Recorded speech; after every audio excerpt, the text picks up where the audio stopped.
इसमें क्या कहना चाहेंगे? खासदार बाला मामा ने अपने जो फेसबुक किया है, अपना जो जवाब दिया है लोगों के लिए, इसके बारे में आप क्या कहेंगे? देखिए, उनकी प्रेस कॉन्फ्रेंस तो अभी हम लोगों ने भी देखी नहीं है, सुनी नहीं है। जैसा कि हमारे अध्यक्ष साहब ने बताया कि वो दिल्ली में मौजूद थे। सुबह 7 बजे उनको जब खबर लगी तो वो शाम तक फ़ोन लगाते रह गए। बाला मामा साहब को फ़ोन लगाया, उनके घर वालों को लगाया, किसी ने फ़ोन नहीं उठाया। फिर उनको शाम को मालूम पड़ा कि वो एकपीरा मंदिर में कार्यक्रम में है, तो वो बात भी गलत साबित हुई। अब जो कहने का मकसद जो है, ये आप लोगों को बोलने का बुलाने का मकसद ये है कि बाला मामा से इस शहर को बहुत उम्मीद थी। हम लोगों ने जब उनको टिकट मिला तो कांग्रेस पार्टी में हमारे अध्यक्ष रशीद ताहिर साहब ने बिना कुछ देखे समझे हम तमाम लोगों को बोला कि कांग्रेस के टिकट दयानंद चोरगे ने मांगा था और भी लोगों ने मांगा था। हक तो कांग्रेस का था, मगर उनको टिकट मिलने के बावजूद रशीद ताहिर साहब ने हम तमाम कांग्रेसियों की मीटिंग लेके कहा कि बाला मामा को टिकट मिल गया है तो अब सवाल नहीं होता, इंडिया अलायंस का कैंडिडेट है, हमको उनको जिताना है। और दिन रात मेहनत करके हम कांग्रेसियों ने दिन रात मेहनत करी और उस जीत के हकदार जो थे वो भिवंडी की जनता थी, जो 45 डिग्री सेल्सियस गर्मी में औरतें बूढ़े बच्चे निकल करके पोलिंग बूथ पे जाके भूखे प्यासे वोट डाल के आए, वो उस जीत के हकदार थे। और मुसलमानों ने कभी आज तक ज़िंदगी में ऐसी वोटिंग नहीं हुई थी जिस तरह की वोटिंग बाला मामा के इलेक्शन में मुसलमान औरतों ने, बच्चों ने, बूढ़ों ने, सब ने निकल करके किया था। और बाला मामा से लोगों को बहुत उम्मीद थी। उनको टिकट मिलने के बाद लोगों ने बहुत एक्सपेक्टेशन रखी थी, मगर जैसे ही इलेक्शन ख़त्म हुआ उसके बाद सबसे बड़ी दुर्भाग्य की बात यह कि बाला मामा भिवंडी शहर में शुक्रिया तक अदा करने यहाँ पर नहीं आए किसी का। सबसे पहले तो दिल उन्होंने वहीं पर तोड़ दिया। दूसरा, उन्होंने टोरेंट के बारे में बोला था कि ये कलर नहीं जाएगा, और बोले मैं टोरेंट को यहाँ से बोले भाग के दूंगा। वो एक इनकी बात गलत साबित हुई। और तीसरा जो ये मुद्दा हुआ है, भिवंडी की पब्लिक को बहुत खुशी हुई थी कि जेपीसी जो बनी है उसमें भिवंडी के सांसद को भी लिया गया है। बाला मामा साहब इधर आते थे, उलमाओं से, मौलानाओं से मिले, रशीद ताहिर साहब से मिले, सब लोगों से राय मशवरा किया, हर मीटिंग में वो जाते थे। मगर जब इस मीटिंग का जो पार्लियामेंट में जब बिल आया है, उस वक्त इनको गैर मौजूदगी जो है इनकी, ये एकदम संदेह के घेरे में लाती है। उनको गैर मौजूद नहीं रहना चाहिए था। चाहे जो हो जाता, वो बीमार थे या आज़ार थे, जो भी थे, उनको वहाँ रहना चाहिए था। मैं तो उस बात को झूठ मानता हूँ कि वो झूठ बोल रहे हैं। जो सच्चाई है वो अपने मुंह से बोल दे खुद पब्लिक को, उनके दिल में क्या है, उनके दिमाग में क्या है, भिवंडी की जनता जानना चाहती है। और भिवंडी की जनता जो आपकी इस गलती को माफ़ नहीं करेगी। आपको भिवंडी की जनता का दिल जीतने के लिए बहुत कुछ करना पड़ेगा। आप सोचिए आपको क्या करना पड़ेगा कि आप भिवंडी की जनता का दिल फिर से जीत सके। धन्यवाद। मेरा ये कहना था कि पिछले कई दिनों से पूरे हिंदुस्तान में वक्फ का मामला चर्चे में है।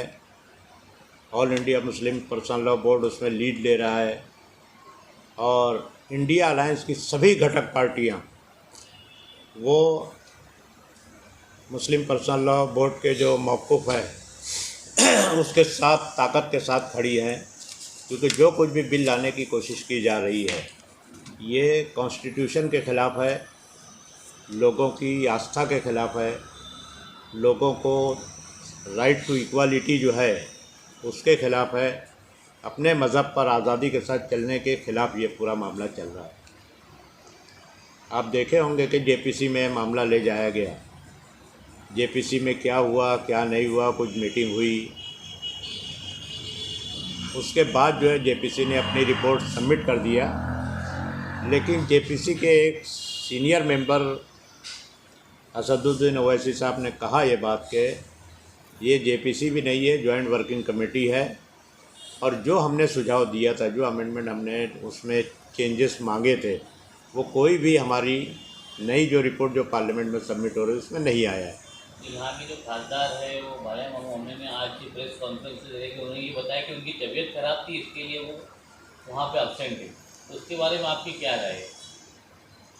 देखिए, अब उन्होंने क्या खुलासा दिया मैं भी सुना नहीं हूँ, देखा नहीं हूँ तफसील के साथ, लेकिन मैं 3 तारीख को दिल्ली में था और पूरी कार्रवाई हम लोग मीडिया के ज़रिए देख रहे थे।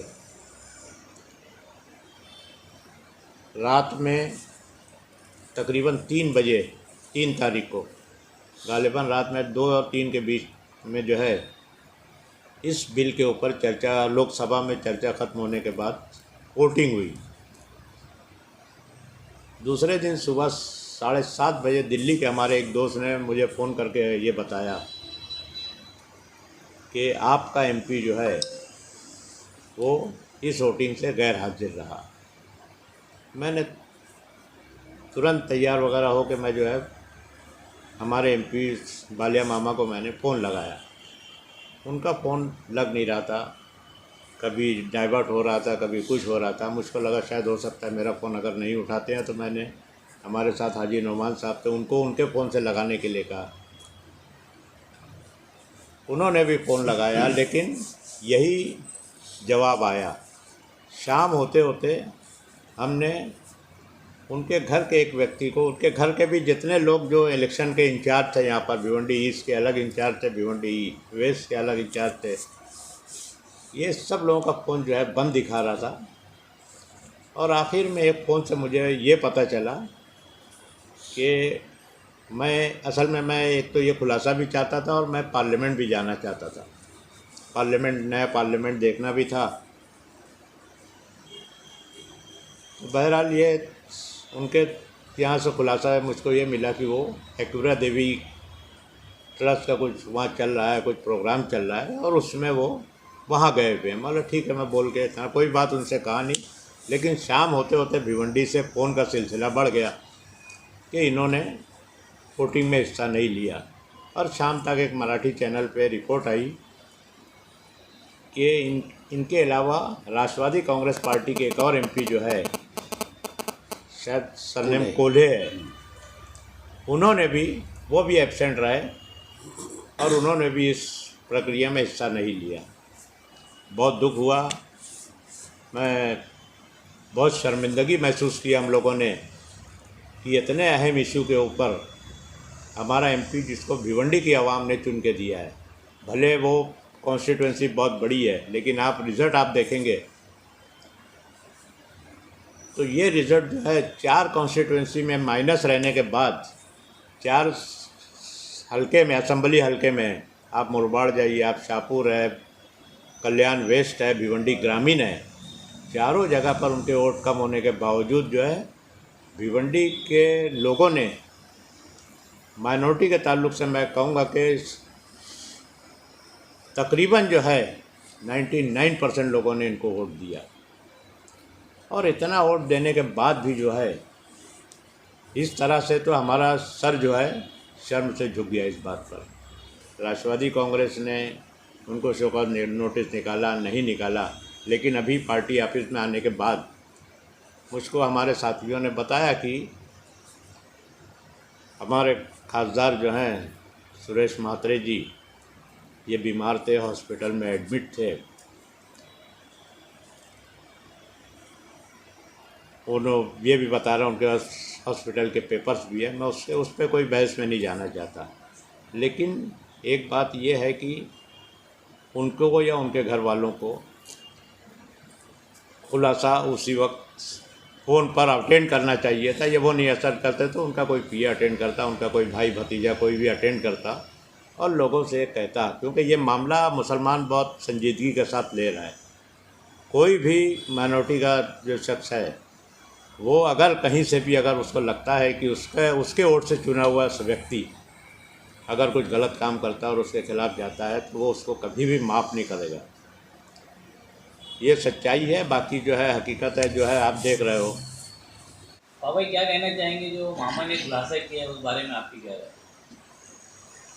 मामा ने खुलासा किया है वो ठीक है। मामा ने अपने तरफ से जो भी उनको लगा उन्होंने बताया है, वो कितना सच है कितना झूठ है ये वो जानते होंगे, या उनके पार्टी के लोग जानते होंगे, उनके घर के लोग जानते होंगे। मैं सिर्फ इतना याद दिलाना चाहूँगा कि इस तरह जितने एक्सपेक्टेशन थे भिवंडी के लोगों को, जैसे वो जेपीसी में थे, उनको लोगों ने ले जाके हमारे शोएब भाई ने ले जाके यहाँ के कई मुफ्ती मौलानाओं से सिराजुल उलूम में मिलवाया, उनको जानकारी दी हमारे वक्फ बोर्ड के ताल्लुक़ से। अब वो वहाँ पे क्या किए क्या नहीं किए, लेकिन वोटिंग के दिन गैर हाजिर रहना ये बहुत बड़ी गलती की है उन्होंने। उनकी तबीयत ख़राब थी, नहीं थी।